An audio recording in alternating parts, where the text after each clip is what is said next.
오늘 하나님께서 우리에게 주시는 말씀은 구약성경 예레미야서 31장 말씀입니다.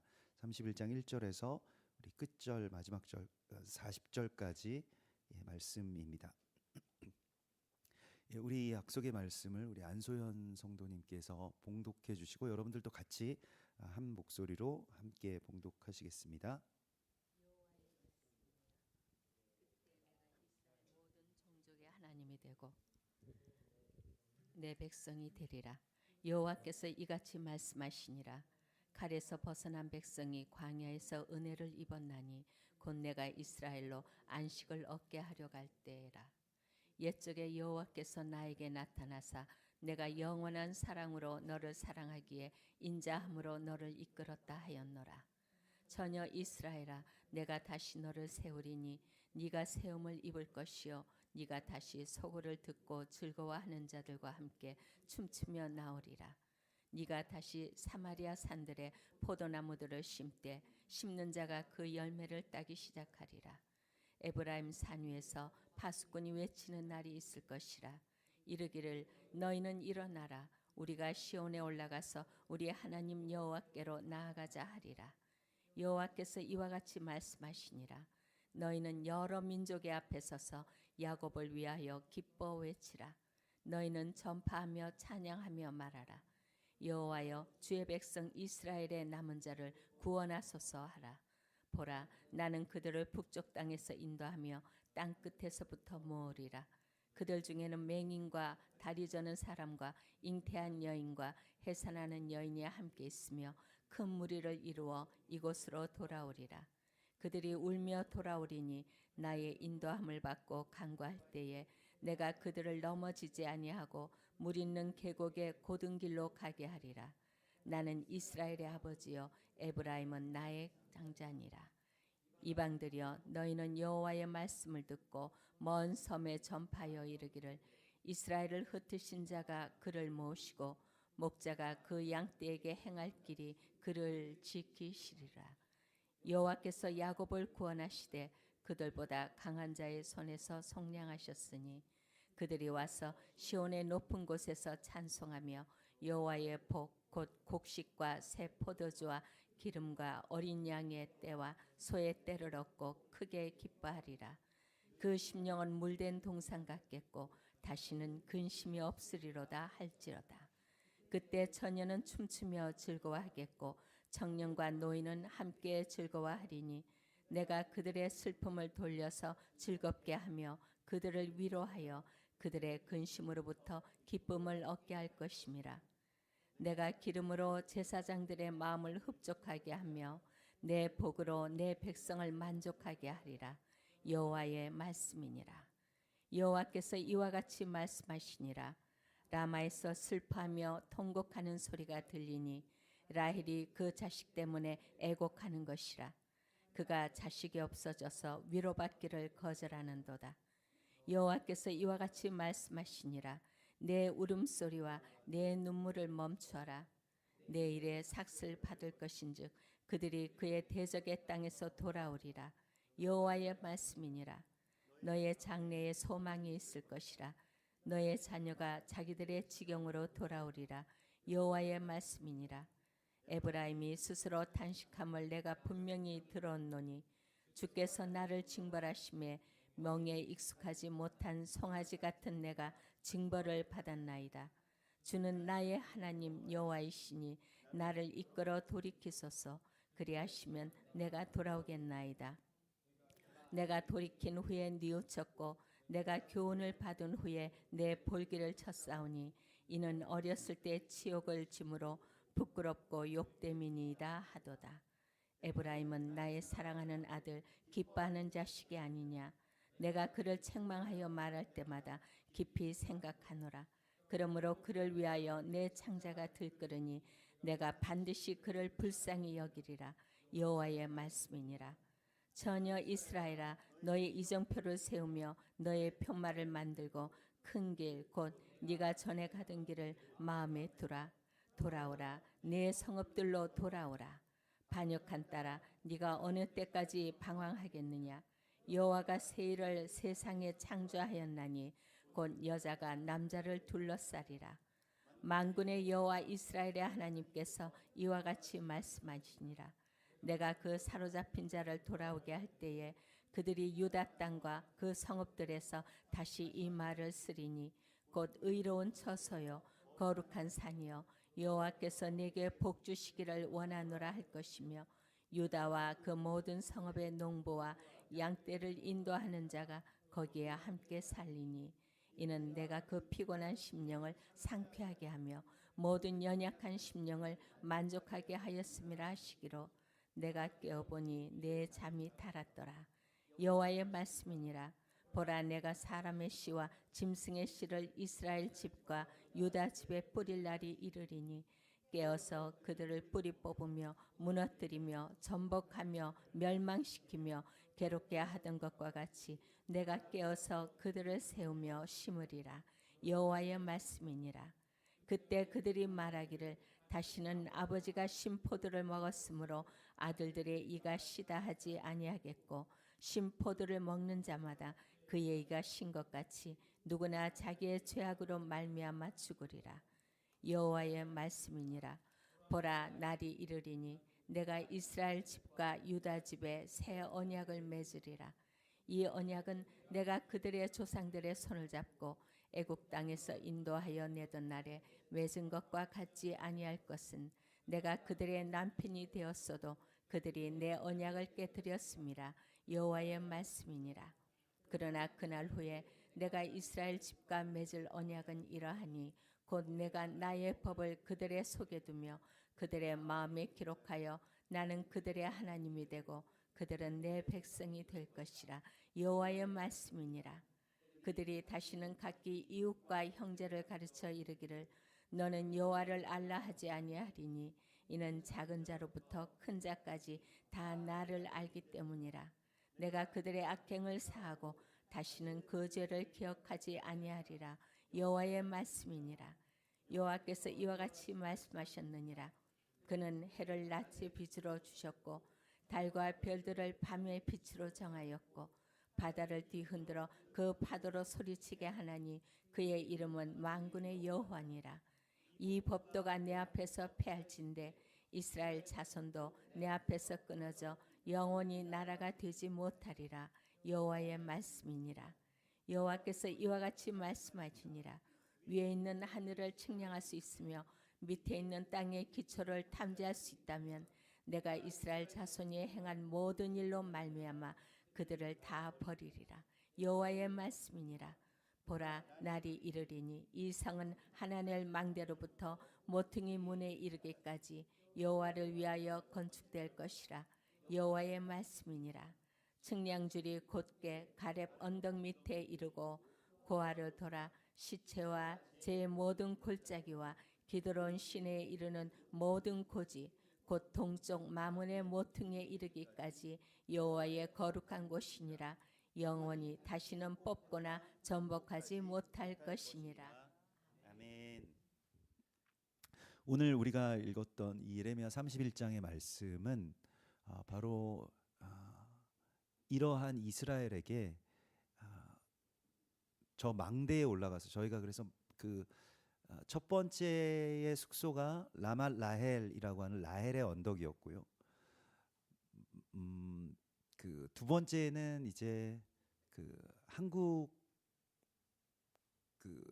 이 한국인들이 세워놓은 기도의 집에 가서 기도의 집에서 묵었고 또 세 번째는 저 망대가 있는 그 미그달이라고 하는 저 산이 보이는 그 미그달에서 이렇게 묵게 되었습니다. 그런데 예레미야 31장의 말씀이 정확하게 이 여정에 대한 말씀이더라고요. 뭐 이 예레미야 31장에 맞춰서 그렇게 간 건 아닌데 예레미야 31장에 그 에브라임 산 위에서 파수꾼이 외치는 날이 있을 것이라 이렇게 말씀을 하십니다. 그래서 오늘 31장 6절의 말씀이에요. 에브라임 산 위에서 파수꾼들이 외치는 날이 있을 것이라. 이르기를 너희는 일어나라 우리가 시온에 올라가서 우리 하나님 여호와께로 나아가자 하리라. 그래서 이 파수꾼이라고 번역되어 있는 이 특이한 단어가 바로 놋지림이라고 해서 지금도 이스라엘에 가면 노찌림이라고 하면 we are 노찌림 이렇게 이야기를 하면 다 알아듣는 게 무엇이냐면 우리 이방인이고 또 이방의 크리스찬이다라고 하는 말을 노찌림이라고 보통 이방인 기독교인을 뜻할 때 노찌림이라고 하는 말을 씁니다. 근데 그게 바로 파수꾼, 그 원래는 나사렛 파라고 하는 것에서 나온 말이라고 해요. 그런데 특이하게도 훨씬 더 이전의 예언인 이 예레미야서의 이 노찌림들이 에브라임 산 위에 올라가서 이런 외침을 외칠 것이라고 예언되어 있습니다. 그래서 같이 시온으로 올라가자. 오늘 7절의 말씀을 보면 혹시 여기 7절 한번 띄워주실 수 있으신가요?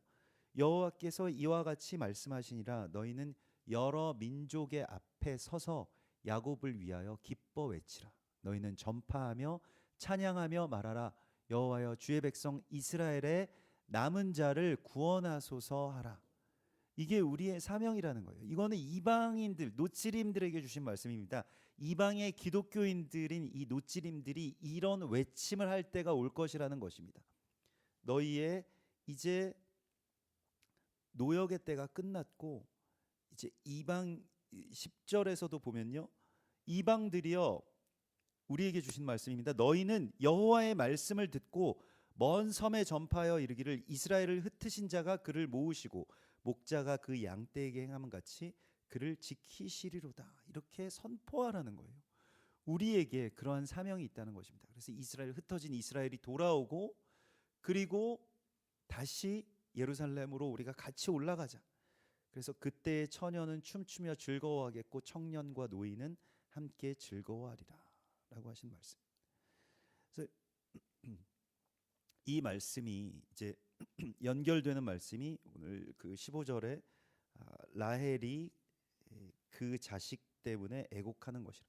라마에서 통곡하는 소리가 들린다라고 하는 바로 그 말씀이죠. 유명한 말씀이고 왜냐하면 예수와께서 태어나실 때 이 베들레헴 에브라다라고 하는 곳에서 이 통곡하는 소리가 그치지 않았다라고 하는 것이죠. 지금도 주님 오실 그 날을 우리가 기다리면서 라헬이 그 우는 엄마의 모습과 같은 그 라헬의 무덤이 있는 곳에서 예루살렘을 바라다보면서 또 예루살렘에서 끌려온 포로들이 바벨론으로 또 로마로 아수르로 끌려가는 것을 정말로 눈물을 흘리면서 지켜보고 있는 바로 그 라헬의 무덤에 가서 같이 애곡하는 그런 사명을 우리 가운데 주셨음을 주께서 알게 하셨습니다. 그래서 16절에 내 울음소리와 내 눈물을 멈추어라. 내 일에 삭슬 받을 것인즉 그들이 그의 대적의 땅에서 돌아오리라. 여호와의 말씀이니라. 이렇게 말씀을 하셨습니다. 그래서 우리가 우리 지난주에도 제가 통곡의 벽 앞에서 여러분들과 함께 나누었던 것과 같이 우리가 흘린 그 눈물에 주님께서 삭슬 받을 것이라고 말씀을 하시는데 그들이 그 땅으로 돌아오게 될 것이다 라고 하는 것입니다. 그 포로들이 돌아오게 될 것이다 라고 하는 것입니다. 그 인질들이 돌아오게 될 것이다 라고 하는 것입니다. 그래서 인질로 끌려간 그 집 비어있는 집 앞에서 정말로 아이들 장난감 인형 이런 것들이 불에 그슬린 채로 있는 그 집 문 앞에 우리 아이들이 이스라엘 힘내라 우리 기도하고 있어요 라고 쓴 그 엽서를 붙여놓고 막 정말로 눈물을 심어놓고 왔습니다. 근데 실제로 그 피난 갔던 분들이나 또 그 지난 11월에 1차적으로 풀려난 그런 그 인질들 가운데 그 많은 사람들이 희생당한 곳이잖아요. 그리고 대부분 다 아직도 불에 타서 아무것도 없는 그 키부츠에 들어와서 사는 그 새 가구가 있다고 그러더라고요. 새 가정은 들어와서 살고 있대요. 그래서 우리가 어딜 가겠냐고, 어디 딴 데 가겠냐고 그러면서요. 우리는 글쎄요, 뭐 상상할 수 없는 일이죠. 지금 뭐 거기에 다시 들어와서 산다는 것이요. 근데 그곳에 다시 들어와서 그 남아 있는 그 이 밭을 일구고 경작을 하고 있는 그런 모습들도 보게 되었습니다. 그래서 아, 이분들이 정말 정말 강하구나, 정말 정말 아, 강하게 지금 버텨내고 있구나라고 하는 것을 느낄 수가 있었고요. 또 언젠가는 그 끌려간 인질들이 돌아와서 그곳에 돌아왔을 때 아, 우리의 마음을 그들이 볼 수 있기를 그렇게 소망하면서 그곳에 눈물을 심었는데요. 17절에 너의 장래에 소망이 있을 것이라 너의 자녀가 자기들의 지경으로 돌아오리라. 아까 전에 영상에서 보셨던 그 티크바, 이 이스라엘의 국가가 하티크바라고 하는 그 소망이라는 그러한 제목의 국가잖아요. 우리는 애국가가 우리 국가의 제목입니다만은 하티크바가 이스라엘 소망. 그래서 언젠가 예루살렘과 시온으로 흩어진 자들이 다 돌아와서 함께 예배하게 될 것이다라고 하는 그 말씀이 이제 성취될 것만 남았습니다. 그래서 우리가 그것을 위해서 또 여러분들이 기도해 주셨던 그 기도가 또 그 눈물이 삭슬 받을 것이라고 주께서 말씀을 하셨습니다. 그래서 그것이 또 정말 슬픈 가운데서 많은 어떤 위로와 또 생명의 그런 열매들을 만나게 되었고요. 가는 곳곳마다 아이들이 불임절이라고 이렇게 막 커스튬 복장들을 하고 또 뭐 예배에는 막 성경을 이렇게 읽고 또 외치고 하는 그런 모습들을 보면서 우리가 이스라엘을 품는다라고 하는 것이 또 절기를 지킨다라고 하는 것이 또 이제 불임절 지난주에 우리가 불임절이었고 이제 한 달 뒤에 4월 23일부터 그러니까 4월 22일 저녁부터입니다. 그 6월절이 이제 시작이 되는데 절기를 지킨다라고 하는 것이 무엇인지를 우리가 다시 좀 생각하게 됩니다. 그것에 대하여서 그 많은 나눌 것들이 있습니다만은 언젠가 그 작년에 6월절 그 직전에 우리 성도분들은 아닌데 그 절기에 대해서 막 관심이 많은 분이 몇 차례 전화가 오셨어요. 그래서 자기가 그 좀 멀리 있으셔가지고 절기를 어떻게 그 자기 교회 분들이랑 이제 뭐 가족들이랑 어떻게든 한번 세우려고 하는데 거기에 좀 알려달라고 하셔서 이런저런 질문들도 하시고 그런데가 뭐 이렇게 제가 아는 범위에서 이렇게 좀 뭐 답을 해드렸는데 뭐 그 말로 설명이 잘 안 되잖아요. 그래서 근데 이제 그분이 나중에 물어보시더라고요. 근데 목사님 그 절기를 지키지 않으면 구원을 못 받은 건가요? 저한테 물어보시더라고요. 그래서 그 절기를 지키는 것과 구원은 상관이 없죠. 제가 그렇게 말씀을 드렸어요. 여러분들은 어떻게 생각하십니까? 절기를 지키느냐 지키지 않느냐가 구원의 여부와 상관이 있을까요? 그렇지는 않습니다.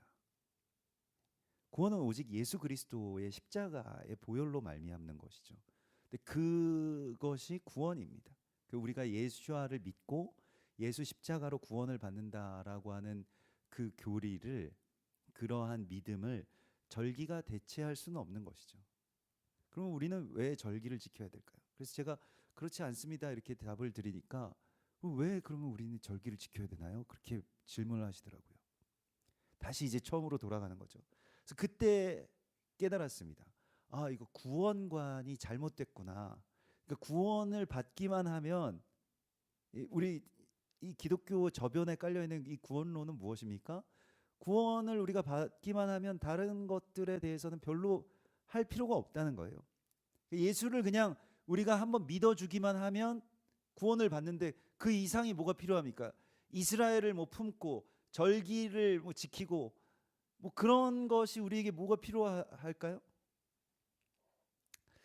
그래서 그러한 어떤 그 질문, 실제적인 질문 앞에 이제 우리가 그 서 있는 것이고요.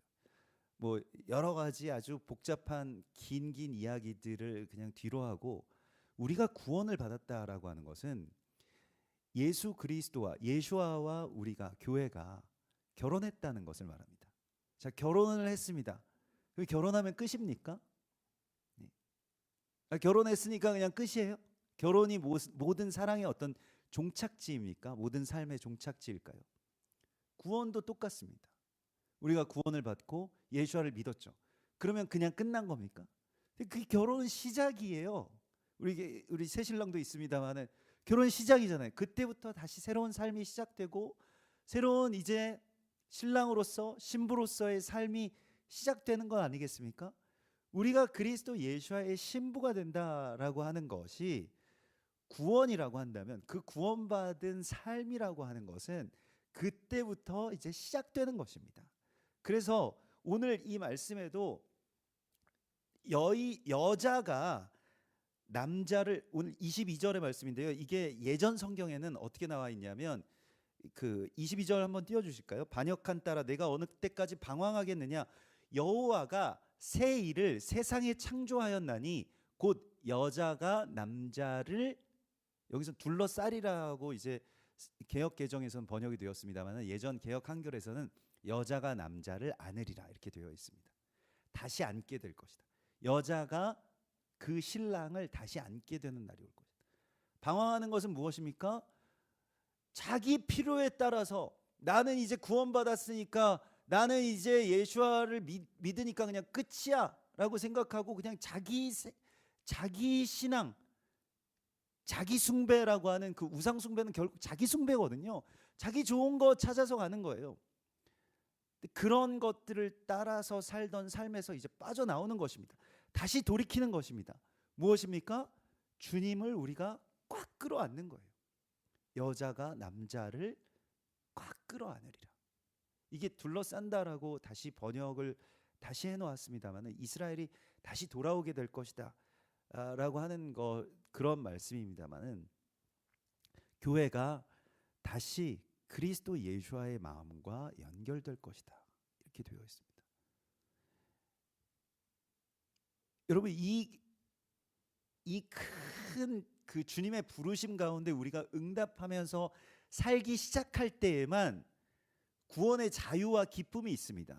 그러니까 절대로 내가 예수와를 믿었고 구원을 받았고 나중에 죽으면 천국 간다라고 하는 그 중간에 우리의 삶이라고 하는 그 삶의 구원의 이야기들을 쏙 빼놓은 정말 안고 없는 찐빵처럼 되어버린 그런 구원관이 아니고 우리가 구원을 받았고 그리스도 예수와의 신부로서 살아가는 그 삶의 이야기들은 이제 더 이상 내가 나에 매여서 나에 갇혀서 나는 어떻게 돼야 되고 내 문제는 무엇이고 나는 어떻게 살아야 되고 내가 무슨 문제가 있는데 주님이 오셔서 해결해 주셔야 되고 내 시간에 주님이 맞춰야 되고 이런 것들에서 이제 떠나는 것입니다. 주님의 시간에 주님의 구원의 계획에 주님의 이끄심에 내가 이제 나아가는 것을 의미합니다. 절기는 그런 것이에요. 내 시간에서 떠나는 것입니다. 내 상황에서 떠나는 것입니다. 나의 필요에서 떠나는 것입니다. 그런 것들은 일단 한번 떠나보면 그렇게 중요한 것이 아니라고 하는 것을 알게 됩니다. 그 별것도 아닌 것에 매여서 살았구나 이때까지. 이 좋은 것들을 냅두고 이 좋은 것들을 누리지도 못하고 이 큰 기쁨들을 전혀 깨닫지도 못하고 계속 내 문제에 허덕이면서 살았구나. 그걸 언제 알 수 있을까요? 내가 내 자리에서 떠나서 주님을 꼭 끌어안을 때, 주님께 나아갈 때, 그때만 알 수가 있는 것입니다. 그래서 거기서 떠나는 이야기가 절기의 이야기예요. 이게 불임절이고요. 이게 유월절이고요. 이게 안식일입니다. 우리가 내 상황과 내 시간에 주님 아까 전에 잠깐 보였습니다만은 이 신발 벗고 우리가 예배 드렸던 곳이 있거든요. 그 길갈에 이스라엘 백성들이 그동안에 할례를 행하지 못한 것에 대해서 하나님께서 책망하시면서 너희 요단강을 건넜으니 이제 할례를 행하라고 말씀하시면서 길갈에서 그 포피를 베어서 굴려버리라는 것이거든요. 그 길갈이 구르다라는 뜻이거든요. 갈릴리도 마찬가지입니다. 다 굴려보내라. 구르 뭐 그런 게르 구르 이게 다 굴려버리라는 뜻이거든요. 그래서 우리 자아에 계속 자아로 돌이키는 그 환을 그 수레바퀴 같은 것들을 이제 굴려 보내라는 것입니다. 이제는 떠나 보내라는 거예요. 그리고 주님께로 나아가라는 것입니다. 왜 우리가 이때까지 할례를 못 받았냐면요. 마음의 할례를 못 받고 영적 할례를 못 받았냐면요. 너무 자기에 매여서 바빴기 때문입니다. 그래서 너희가 광야에서 너무 바빠서 할례를 못 받았다. 삶에 너무 치여가지고 너무 바쁘고 돈 버는 것도 바쁘고 문제는 너무 바쁘고 뭐 상황이 너무 바쁘고 막 아프고 어렵고 바쁘고 너무너무 많은 상황들이 있었어요. 그런데 그것은 일단 우리가 거기에서 떠날 때에만 그 문제들에서 우리가 완전히 떠나서 하나님의 나라와 의를 위해서 살아갈 때에만 다른 차원의 이야기가 됩니다. 그런 것들은 그냥 기억도 나지 않는 거예요. 생각도 되지 않는 것입니다. 그런 예전에 내가 그런 삶을 살았었지라고 하는 것에서 한번 떠나면 다른 차원의 이야기들이 우리 앞에 열리기 시작하는데 하나님은 그것을 구원이라고 말씀을 하시고 있는 것입니다. 그 구원으로 여러분 나아갑시다. 오늘 주님께서는 우리에게 우리 이방의 교회와 성도들이 그 망대에 먼저 올라와서 외치는 자의 소리가 있는 그 날이 올 것이라고 말씀하셨습니다. 그리고 그 사명을 우리 한세사람교회가 또 정말 소수지만 우리 이번에 4분이 같이 갔습니다마는 저를 포함해서 그러나 그곳에 가서 그렇게 선포하고 외칠 수 있었던 것이 우리에게 얼마나 큰 복인지 모르겠습니다. 네, 앞으로도 우리의 삶이 주님과 연결되어서 그냥 결혼식만 올리고 그 다음부터는 그냥 내 삶에 다시 내 삶으로 돌아가는 그러한 이야기가 아니라 결혼식을 올렸으니 이제는 나의 삶이 아닌 주님의 신부로서 살아가는 그러한 복된 주님의 교회가 되기를, 주님의 신부가 되기를 주님의 이름으로 축원합니다.